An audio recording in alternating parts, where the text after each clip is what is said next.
Okay, I think we're live. Welcome, everyone. This is the second panel of the Latinx Heritage Month Book Fest. This is the On My Way Part 1 panel where I'm talking to unpublished Latinx authors in the SFF and horror genres. My name is Yvette. I'm hosting this channel, pronouns she, her. This is my channel, Book Cave, and yeah, I'm just really excited to talk to y'all about everything publishing and being Latinx in publishing and SFF. So I'm going to pass it over to y'all if y'all want to introduce yourselves and talk a bit about your current work in progress and where it is in the publishing process.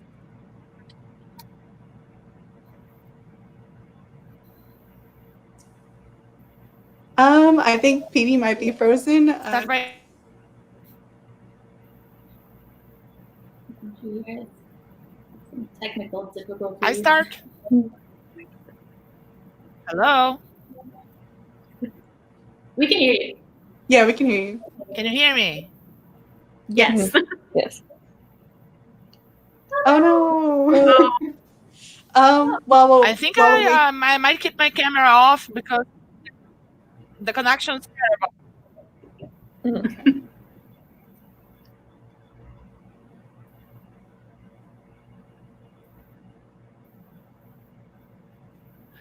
All right, my name is Loupee. I'm write science fiction and fantasy. My current book that I'm shopping around to agents, it's called The River. It's about a boy who finds purpose in a rebel uprising to bring a sacred river back to the country. And where I am right now, I don't know. Here in Brazil, I have been published already, but I'm trying for the speaking market.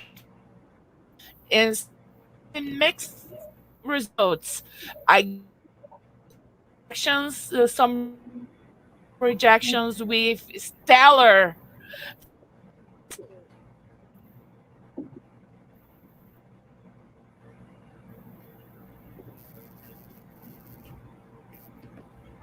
Oh no.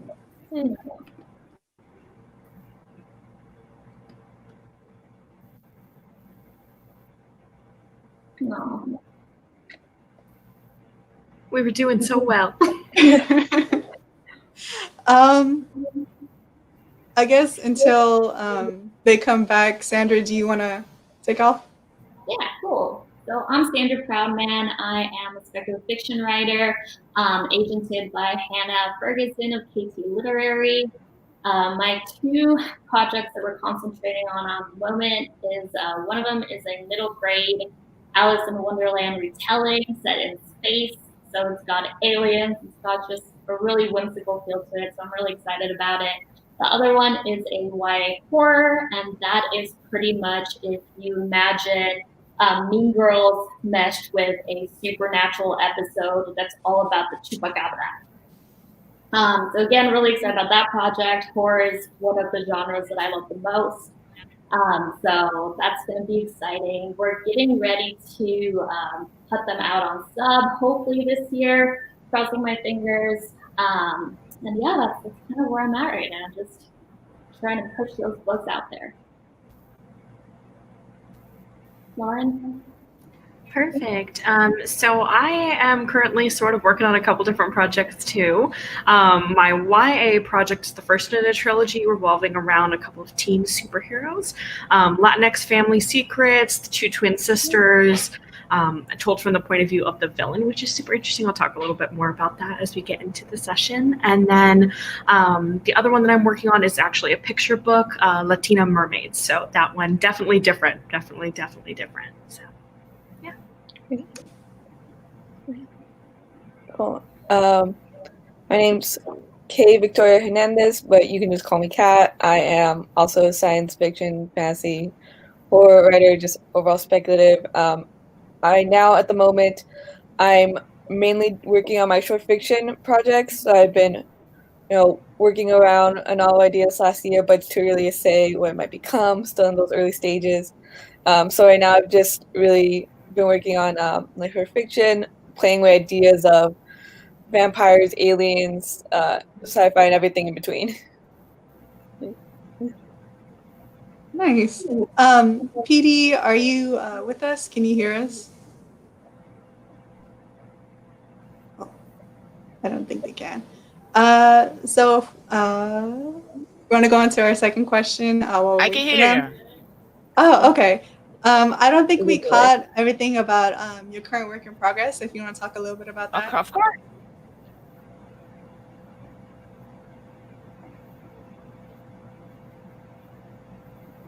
No, it's a YA science fiction fantasy, a second world dystopian about a boy, 17-year-old boy named Aaron, who finds a purpose in life during a rebel uprising to bring back a river that was rerouted by the governing regime of his world.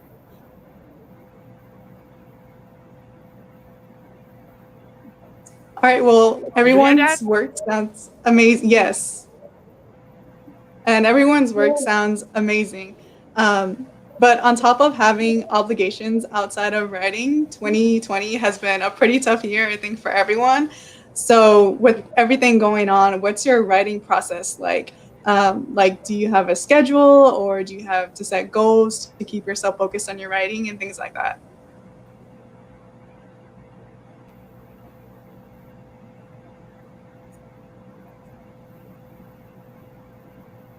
I have a planner and I have sticky notes. Every first day of the week, I put around what I need to do. And like in the morning is writing, the afternoon is sending to a client, at night is some more personal writing, and therefore sometimes it goes out of the way. I can't do everything, but I always leave it for the next day. When I complete it, I pull out the post-it note and get to the next thing.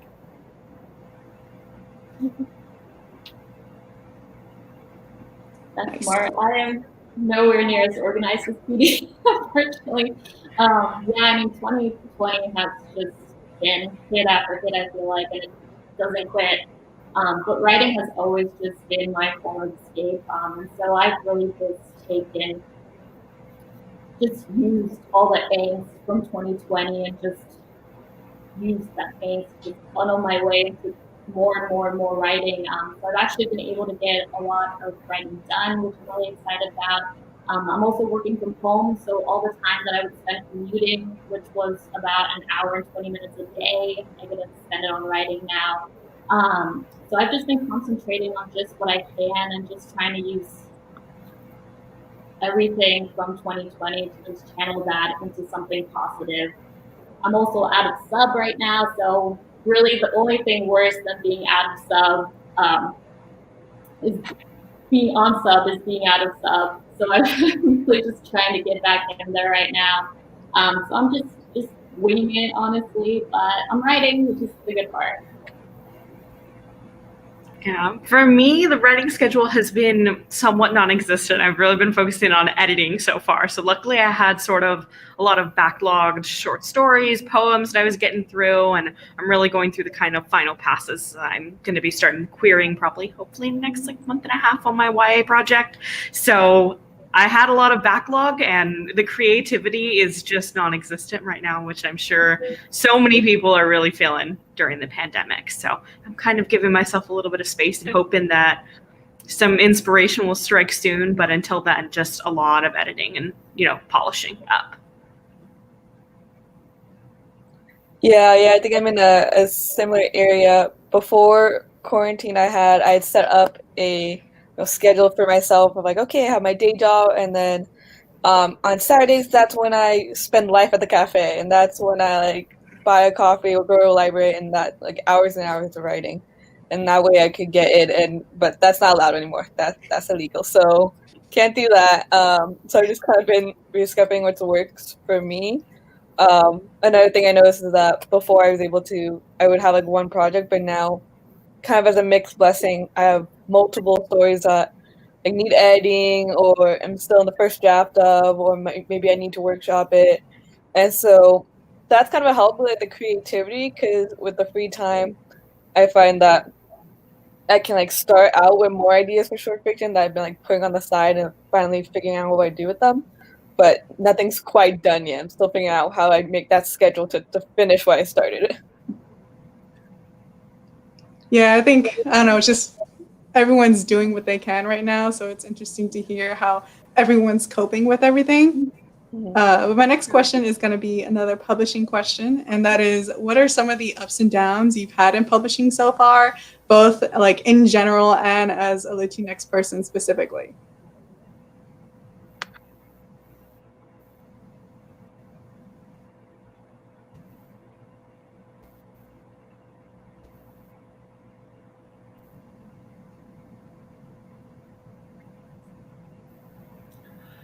Well, here in Brazil, what happens is you hardly find a contract that will pay you in advance. It's always back-end payments, and so far, I'm published to 2010, and I the money from that. And the English-speaking market, as far as comic books are concerned,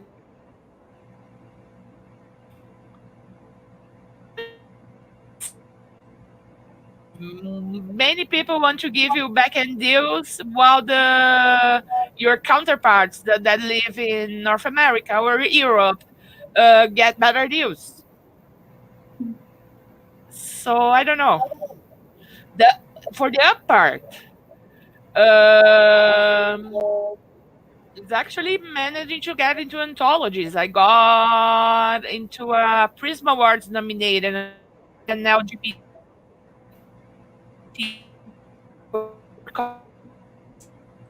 amazing for me. Didn't win, but I feel so proud.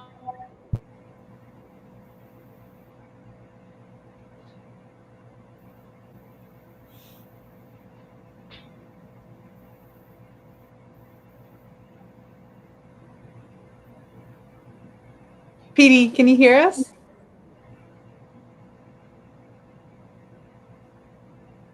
I think we might have I can lost hear him you. again. Oh, okay.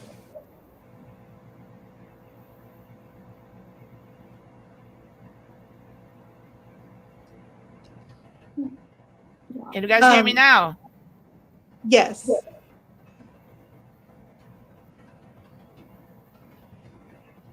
I'll keep my camera shut then because the connection is terrible. Okay. All right, Sandra, what are some of the ups and downs you've had? Well, I guess it's hard to call it necessarily a down, but I guess, when I first started writing and querying, it really took me 4 manuscripts and countless of query letters to land an agent. So I guess that can be considered a little bit of a down just because it took me so long and I had to learn so much to get there. But of course, the upside is that after 4 books and countless queries, I landed an agent who's amazing and I love working with. So that's been a really big positive, is that I was able to sign with the agent that I really wanted, and I was passionate about, not only her but her literary agency. So that's been really great. Definitely another. Yes, right now, like I mentioned, I'm out of subs, so I'm trying to get back on subs. So again, there's a little bit of that kind of like delay reaction, I feel like, to everything. There's baby steps, but then when you climb one ladder, the next rung is a little bit higher. So that's really what I'm trying to do, is get to that next step right now.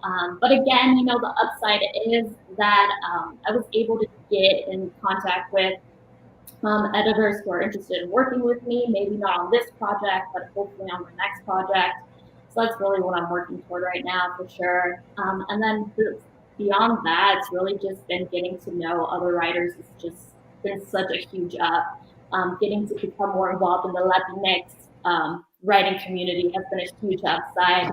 Getting to do something like this has been a huge upside. So I would definitely say, despite everything that's happened throughout the years of just having to work hard and grind to get to this point, it's just been a really good experience. Yeah, for me, kind of like Sandra's same thing. I've had quite a few ups so far in the publishing industry. Like right when I was starting out with this YA work in progress that I'm in right now, I actually made it into like a mentorship program, a Latinx mentorship program, and I was attached with Jen Cervantes, and she like dug into my manuscript. It was absolutely fantastic. I adore her so much, but she really showed me that there's like is a space in publishing, and that publishing really wants to hear the stories that we're writing, and that their voices should be heard. So that was one thing that really helped me from starting out, seeing that this project does have, some merit there, and that I can really do something with it. And then other than that, just like placing a couple short stories, poems, things like that, in some mid-sized literary magazines, that's been really exciting. I think, just continuing to write and keep trying and keep pushing through.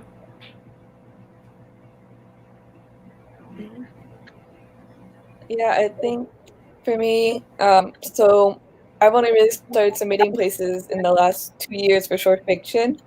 So it's a lot I'm learning and a lot that I'm figuring out, lots of ups and lots of downs. I'm very blessed and privileged to have a group of writing friends around me that I got to meet through a workshop that really started my kind of submitting short fiction career.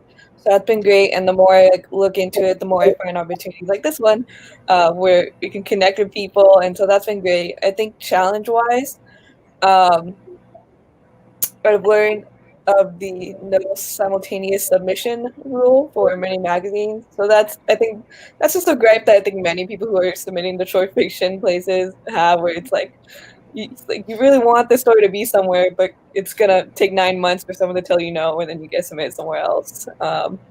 So that's just a little frustration that I think is pretty common. As it goes with publishing as a Latina and Latinx, I think for me, because I'm so early, I haven't seen maybe all there is, and I do recognize that there's privilege I do have that many Latinx don't. The only thing I've noticed is like a recent story I've had that I got to submit somewhere. I was able to submit it with Spanish dialogue, so that's something I really wanted for this story, and it fit in nicely. And I got to even like play with the word with it, but I realized outside of this particular submission portal that like looking for people of like Mexican descent and like Mexican science fiction stories, I realized like I would have to translate this, and there were things that'd be lost. And beyond that, what references that if they were more kind of U.S. or Western European subtle references would make it through, versus if you do the same thing with Latinx culture would go over the head of editors, even like the best intention editors just may not understand the story if I'm too subtle, or if it's not mainstream enough with that part of the culture, or if it doesn't include enough of the Latinx culture, if like mix it in with SoCal culture. Is that something I'm gonna have to worry about as I write more stories along that vein? Yeah, I can definitely see that. But how does your Latinidad influence your writing in science fiction and fantasy, like in world building and in themes and things like that?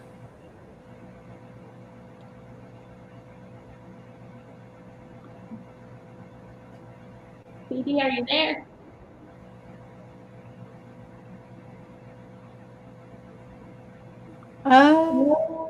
You want to go ahead, Sandra, and we'll come back to them once we're going around.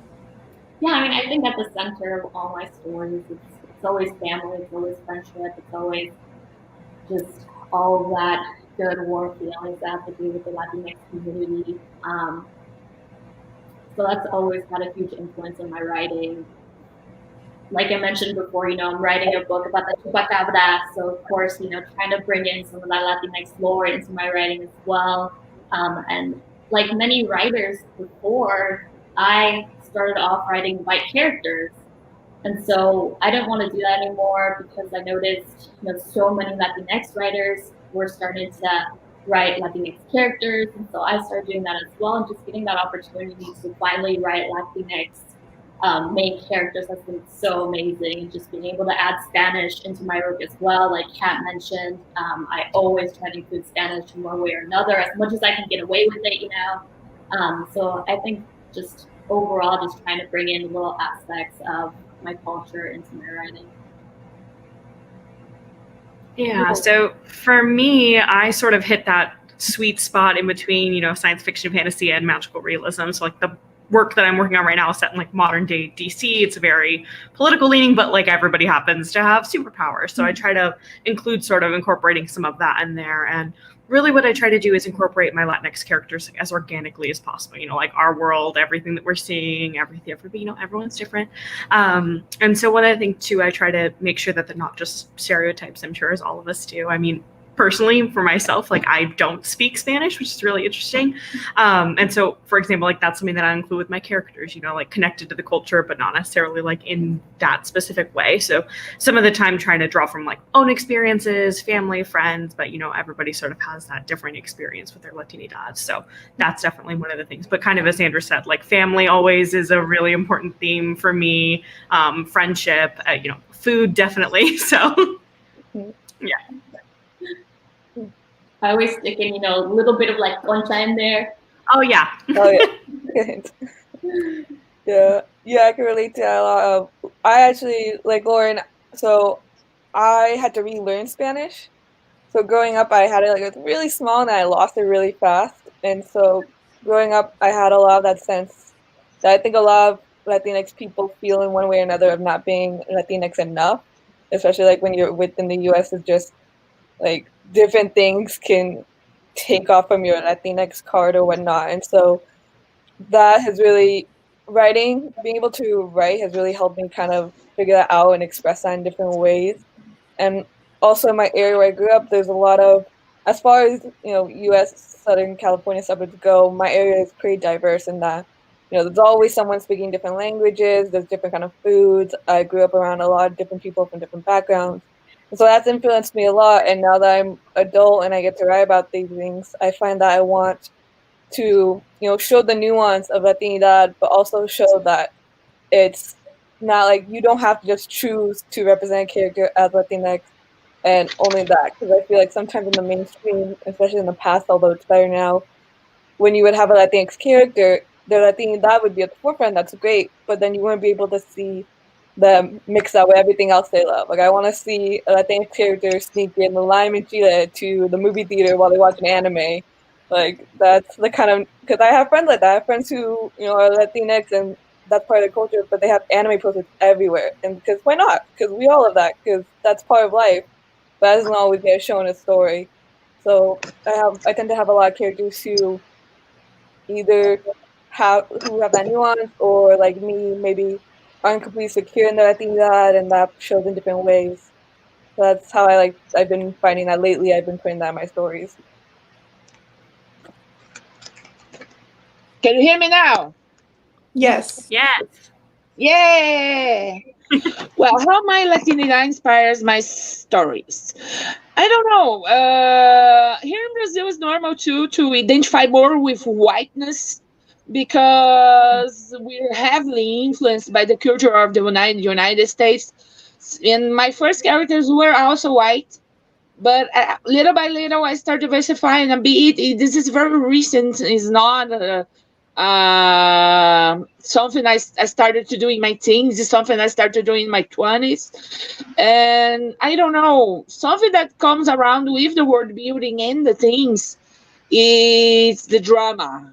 Because I don't know about you, but we grow up in telenovelas, in reality shows and newspapers and celebrity gossip. And some of that, in the end, transpires into the page. I don't know if it applies to all. Yes. I don't know if it applies to everyone, but I love the drama. I love to. Drama and comedy. Yes. So we're starting to see more SFF books published by Latinx authors, but we still have a ways to go. So what are some things that you want to see more of in terms of Latinx representation and Latinx storytelling? Yeah, new clock round. Awesome. So I would say, you know, we're seeing a little bit more we're seeing things come out in a trickle, but I still don't think it's nearly enough. I would still love to see more Latinx science fiction. You know, right now we're getting a couple of IP projects, Star Wars IP projects that have come out. We had Tia Martinez and the Moonlit Beginning of Everything, the science fiction, but there still aren't enough titles to even, fill a stack like this high for science fiction. Yeah, the same thing for horror. I think we still definitely need a lot more Latinx horror. Just a little bit of everything. And then if you think about it just in terms of that not all Latinx people are Mexican or Mexican American, we're talking about 26 different countries and territories that make up the Latinx community. And we haven't even begun to see how many amazing stories there are out there, especially for speculative fiction, because every single country has their own lore. And I don't know about you guys, but I want to see that. I want to read that. So I want more of just diversity out there, just for people to begin to realize that Latinx is huge. It's a huge spectrum of the community. And it's, I think there's like 25% of kids in the United States are Latinx. And so I want there to be, more stories that don't just center around immigration, but are also centering around kids having adventures, kids that aren't put in traumatic situations, kids finding love, whether that be straight or queer, etc. So I just want a little bit of everything still, honestly. Yeah, that was kind of me. I'm like, I want to be completely overwhelmed by as many stories as possible. Like, I want to see fairy tale retellings and like space operas and high fantasy and horror, portal fantasy, like anything that you could think of. Like, and that's kind of the thing that I'm with Sandra on. There's, we get to the point where like we've all talked about the same, 30 books or so, and I just kind of want to get to the point where everybody's talking about, oh, I haven't heard of that book. That would be a great point to get to, of being able to look at all of these different books that are coming out and just seeing all of them. Yeah, totally. And like Sandra said, there are so many different identities within Latinidad. And even within, you mentioned all the different kind of nation states, and within that, there are different identities with that. So, like, we, more this year than ever, we find that our community has been talking about, like, beyond kind of the mestizaje that's often represented. And I think that's great that that's getting more attention. And I'm just excited to see authors starting to get their due for publishing books that explore that. Like, I didn't realize until I was an adult and I was researching things that there's been a Filipino community within Mexico for a long time. And that's so fascinating. I want to know those stories. I want to hear their stories. So I'm excited to hear more of that too. And as far as like the genre goes, I mean, I kind of assume that these stories are out there. They just need to be published. They need to be taken out there. But what I'm excited to see is more and more Latinx writers get their due and get published, is especially in fantasy. For so long, it's been European medieval fantasy that's been the foundation to where people go off to tell stories. And we see how that's changed over the years, especially now that, I believe it's, excuse me if I'm mispronouncing this, because I don't think I've had to say it out loud, wuxia, where we talk about fantasy that's inspired and written by people of East Asian descent. And that's like, that's beautiful. Please correct me if I said that wrong or if I'm referencing it wrong. But I'm excited to see how fantasy is going to change throughout the world, and more people are getting able to write and do that with fantasy. So we're not just getting knights, but we're getting influences from Latinidad to create fantasy with a new image and a new look. Well, I think more fantasy indigenous to the Latin America and queerness embedded in this fantasy, because we see queer books, but they're all queer despite the conservative families, is all settler mentality that comes along with being part of being Latin American. And all the while we have Candomblé that's super accepting.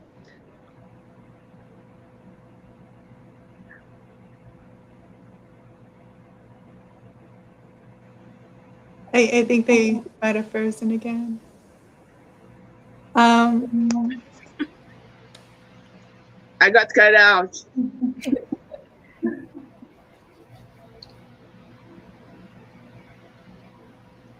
I think Hello? We can yes, hear you're you. good. We can hear you. What part did it cut out? I think you're talking about wanting to see more than like the settler perspective in Latin America. Oh yes, we have the Candomblé religion. That's an Afro-Latin religion here in Latin America that's super accepting of queer perspectives and queer voices. They do same-sex weddings, and it's wonderful.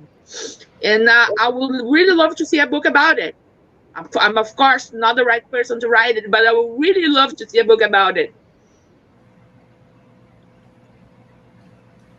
Yeah, that sounds amazing. They're like Latinidad is like just so big, and there's like so many different nationalities that are in living in like Latin America that I want to see as well. But speaking of things we want to see, what are some of your favorite SFF tropes?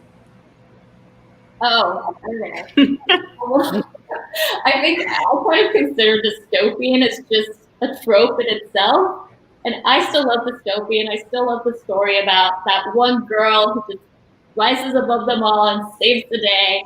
Obviously, I want to see more of dystopian Latinx or Latinx dystopian, but I'm still in love with that kind of idea and trope. The love triangle. I'm a sucker for all of that. For me, a little bit more like SFF tropes. I love like anything with technology or AI just going completely horribly wrong. Like however that's interpreted, every time it's done, I just love it. As I think I mentioned this earlier, but like portal fantasies, I'm absolutely obsessed with them. I've been obsessed with them from a young age. So anything related to that, sort of non-SSF tropes, found family, anything with found family I love. And I am always a villain joining the troop of heroes or anything with enemies to lovers. So that's just always going to be in my writing at any given moment. So Lauren, you're up to my heart. I love the enemies. SFF tropes, I find that I tend to like a lot of the kind of like fantasy and contemporary, or like when you get the really old, well-known like mythos and folklore, and then kind of twist it a little bit or bring it to contemporary. So I like a lot of that. Just anything where it's like switching it up a little bit, or if it's like not completely explained either, it just exists maybe. Also like the comedy that can like come from that sometimes, of like we're just gonna accept that there's a vampire sunbathing on the beach in Los Angeles with an umbrella. Like why not? And non-SFF like tropes, I like the side switching, but I especially like the kind of the dark aesthetic, but that is supposed to make you think, oh, this is a villain, or this is like something's going wrong here. And then you meet them and they're just like the sweetest person in the whole story. I love that. Like the very Tim Burton-esque of like everything is dark, but like if it's dark, they're good. They're nice. I just like the contrast of that.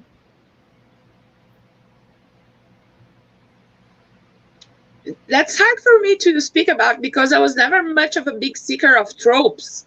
But some things I identify within my own work is the dystopia, like Sandra said, the thing raising above the power to conquer it all, or so to speak. I love myself. What else?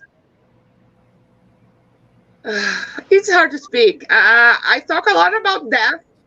I think a book that has any character dealing with grief or death is amazing for me. And one trope I know I like is hurt and comfort.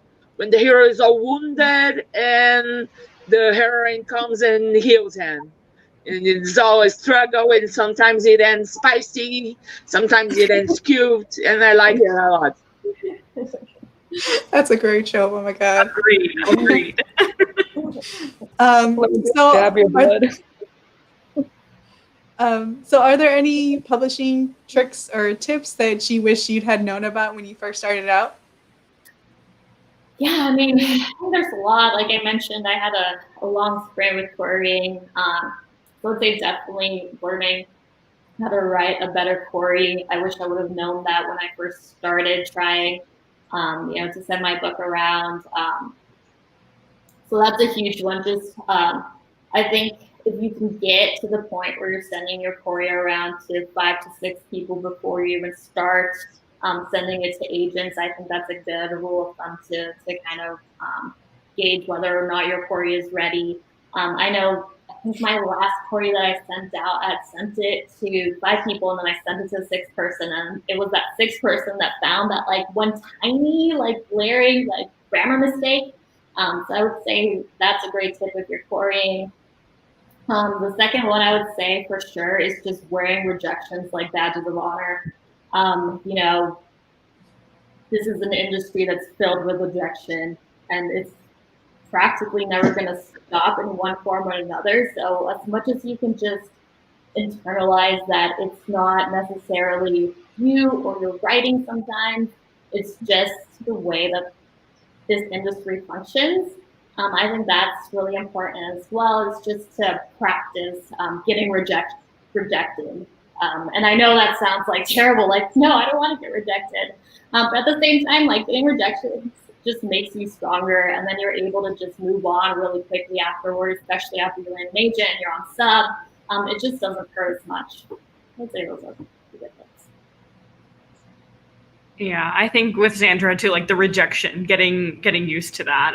I've had quite a bit for like short stories, and I think like Kat was talking about this, but that like being on sub for short stories or poems too, it's a very strange timeline, and so for that, like sometimes you can get a couple in a span of a couple days, and then there will be months where you'll learn nothing. So I think just being aware in publishing, it's different sort of for every genre, and everything is different, especially if you're publishing in those different genres. Publishing tips that I was going to say, for me, using social media to your advantage. That's like one of the things that I found. Like I found so many writing groups. I mean, of course, like everybody is all over the world, but that's sometimes the best thing to do, is trying to find those people that you can connect with. I mean, obviously, like we're doing something like that right now, that most of us probably connected through social media. I found a lot of beta readers through Twitter, so just other writers that I've connected with, and then also getting plugged in with, agents or editors through Twitter, Instagram, a couple other social media sites. That's probably my biggest tip, is just getting plugged into the community as much as possible. Mm-hmm. Yeah, absolutely. I completely agree with just having a community. I would not be here if I didn't meet the right people at the right time. Shout out Clear Young Group 2018 if you're watching. But I still talk to that group, and I love them, and I've learned so much from the people I met. And before I really started writing short fiction, I didn't have any other writer friends, and it was only through trying to find clubs and finding people that I actually learned everything I have now, that I actually was able to finish a short story and start to make places. I got into the workshop that have made me more people and learn so much. So just find writers group, find those opportunities, and then from there, for me, it's gotten a lot easier of just being able to like ask questions and see what everyone's doing and kind of get an idea of like, what news is coming up or what should I be thinking about in this. And also just to have like friends you can like talk to and gripe about publishing with when it gets rough and your rejections, and have little acceptance parties. But yeah, I think that was the biggest thing for me so far, just having a community. Start small. Please don't start with the first in a trilogy that ends in a cliffhanger. Get used to rejection. I'll echo what the others have said, and find community. Like Kat said, Twitter is awesome for writers. I don't use Instagram, but I heard good things. Also, forums and message boards about writing are very useful. I used to be one who I call Writers Forum, where I found many critique partners and many friends. And also now Print Run, the podcast. They have a forum on Google that where I had my query critiqued, where I found a potential critique partner, and all of that. So don't be alone. The next question is there a Latinx author or work that you've been inspired or influenced by? I mean, there's been a lot. I wish I could name them all. If I have to pick just one, though, I would say for sure it's been, Soraya Cordova, who I think is just the godmother of Latinx speculative fiction. If, for those of you who aren't familiar with her, they wrote the Brooklyn Brujas trilogy. The third book just came out. I haven't read it yet. I'm really excited about it. I have it at home. I'm like, yes, just a little bit of time just to read it. But she's been just incredibly inspirational. The first book is called Labyrinth Lost, and Labyrinth Lost is really just that first book that I read that showed a Latinx character in a speculative element in a speculative world. And so from the moment I read that book, I was like, okay, yes, this is exactly what I want to do. And so she's just really inspired me to just keep going in the speculative fiction realm. Yeah, for me, I know this is kind of like an of course answer, but Isabel Allende for me, just because I write magical realism in my short stories specifically, but I think a lot of her earlier work too, specifically like the family stories, like across generations, and just these like weird elements that keep popping up. It's just probably influenced my voice specifically the most. Mm-hmm. Yeah, I like her. I think for me, one of the first authors that came to my consciousness of like this is a short fiction Latinx writer that I just want to eat up was Carmen Mia Machado. And so like when I remember walking through like my school bookstore knowing that I'm like, okay, I'm writing more, like seeing this author who's writing like weird science fiction, but sometimes fantasy, but sometimes like horror, you just don't know what's going on. Fiction, just I'm like, oh, this is so cool, and it just put me back with my love of science fiction fantasy. I've been like looking for more books of Latinx short fiction, Latinx science fiction fantasy, so that really inspired me when I found and read that author. I'll echo Lauren and say Isabella Allende too, because I don't know, I was a kid hearing reading to that mega family saga and really diving into it. I think it was one of the first books I can actually say that I lived it. And it influenced my voice. I don't know, the language mostly. Well, I'm super excited because y'all mentioned some of my favorite authors. But my last question today is, what's a Latinx book that you read lately and loved? So I've read a lot and I've loved a lot. Again, you're like, just pick one. No, I love. But I have to mention Cia Martinez and The Moonlit Beginning of Everything. It's by one of my friends, Raquel Vasquez-Gilliland, and she was my co-mentor last year for Pitch Wars. The book is amazing. It's got, aliens. It's got a very strong speculative story. It's also considered genre bending, and it's also just told in this really interesting, almost poetic voice. So I got to give her a shout out because it's a really good book. I have my book in the other room and didn't think to bring it, but I should have. Mine's Mexican Gothic. I know that, I could see that the people in the comments were talking about horror, and I was like, I'm sure everyone's written. There we go. There it is. There you go. Kat already got it. So I haven't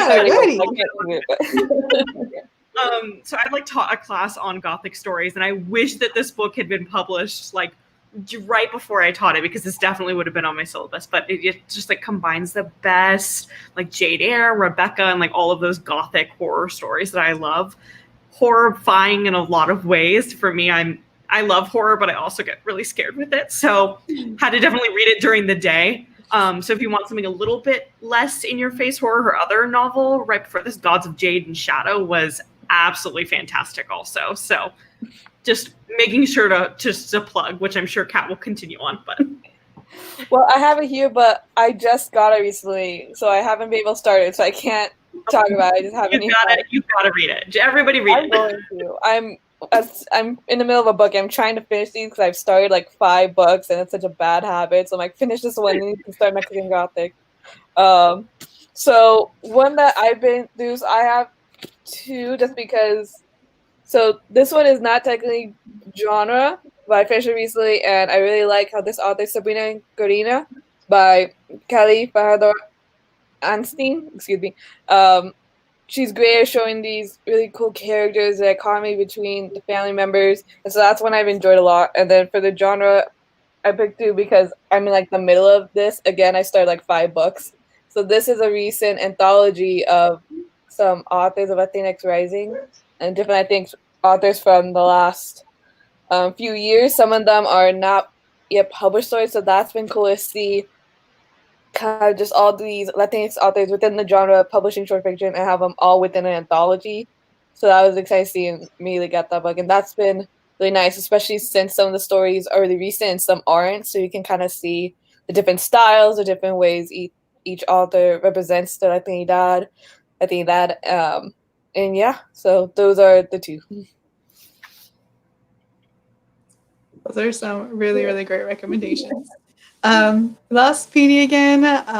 Wait, I think they're coming back. I'm here.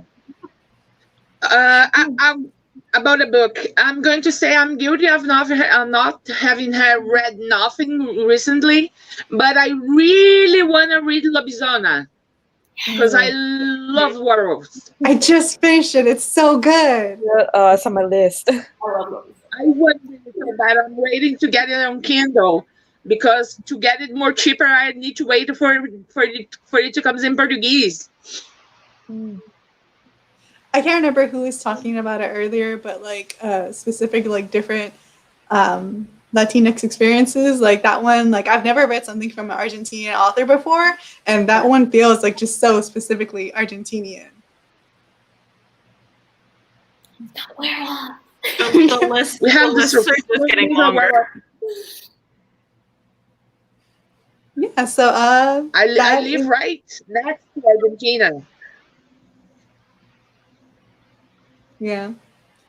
But that was the last question for this panel. I want to thank all y'all for coming on here and answering these questions. And a huge thank you to Paola for putting this event together. It's an amazing event. And I can't wait to watch all the other panels. Awesome. Thank you. Thank you, guys. Yeah, so I'm going to go ahead and close it out. But thank you again for joining us today. Bye, everybody. Thank you. Bye.